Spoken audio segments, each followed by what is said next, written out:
आज सरकार ने जनगणना की अधिसूचना जारी करी है। मानो कोई अजूबा कर दिया हो। ये कोई अजूबा काम नहीं है। ये काम तो असल में बहुत देरी से किया जा रहा है, हर 10 वर्ष पर होना चाहिए। संविधान के 7वें शेड्यूल के मुताबिक जनगणना कराने की जिम्मेदारी केंद्र सरकार की होती है।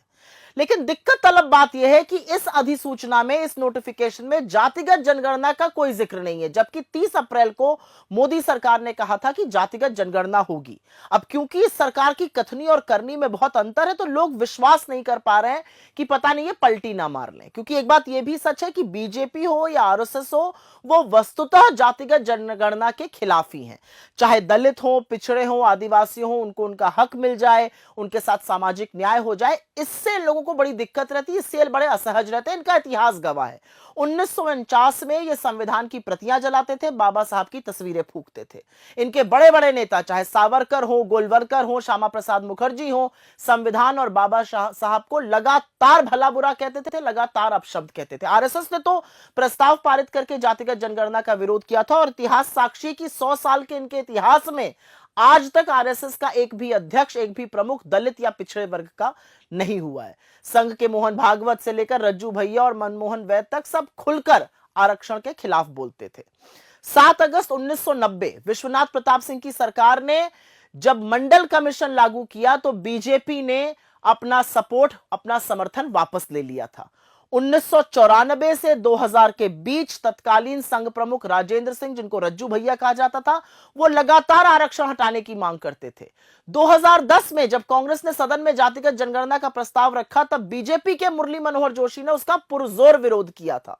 सितंबर 2015 में आरएसएस के मुखपत्र, चाहे वो पांचजन्य हो या ऑर्गेनाइजर हो, उसमें खुद संघ प्रमुख मोहन भागवत ने आरक्षण की समीक्षा करने की मांग की थी और उसके साथ आरक्षण का विरोध किया था। और असलियत यह है कि 2017 में आरएसएस के जो उस समय प्रचार प्रमुख थे मनमोहन वैद्य जी, उन्होंने भी आरक्षण को जारी रखने का विरोध किया था।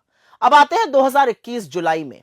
इनकी सांसद रक्षा खांडसे ने सवाल पूछा जातिगत जनगणना पर। केंद्रीय गृह राज्य मंत्री नित्यानंद जी ने कहा, सरकार जातिगत जनगणना कराने का कोई इरादा नहीं है, इसके खिलाफ है। सितंबर 2021 में इसी मोदी सरकार ने सुप्रीम कोर्ट में एफिडेविट देकर कहा था कि वह जातिगत जनगणना नहीं कराएगी, वो नीतिगत रूप से इसके खिलाफ है। और अप्रैल 2024 में चुनाव प्रचार के दौरान नरेंद्र मोदी ने तो यह तक कह डाला था कि जातिगत जनगणना की मांग करने वाले असल में अर्बन नक्सल हैं। वो पहले ही जाति को नकार चुके थे और कहते थे सिर्फ 4 ही जातियां होती हैं। पूरे चुनाव में उनके तमाम बड़े नेताओं ने संविधान बदलने का दंभ भरा, यहां तक कि खुद योगी आदित्यनाथ जी ने सार्वजनिक मंच से आरक्षण का विरोध किया था। लेकिन राहुल गांधी जातिगत जनगणना की अपनी मांग पर टिके रहे और अंततोगत्वा उन्होंने सरकार को नाक रगड़कर जातिगत जनगणना करने के लिए मजबूर किया। पर आज की अधिसूचना में, क्योंकि जातिगत जनगणना नहीं है, इससे संशय पैदा होता है।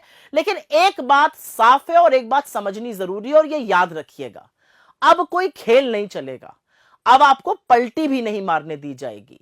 असलियत यह है, आप कितनी भी कोशिश कर लीजिए, राहुल गांधी आपसे जातिगत जनगणना करा के ही मानेंगे।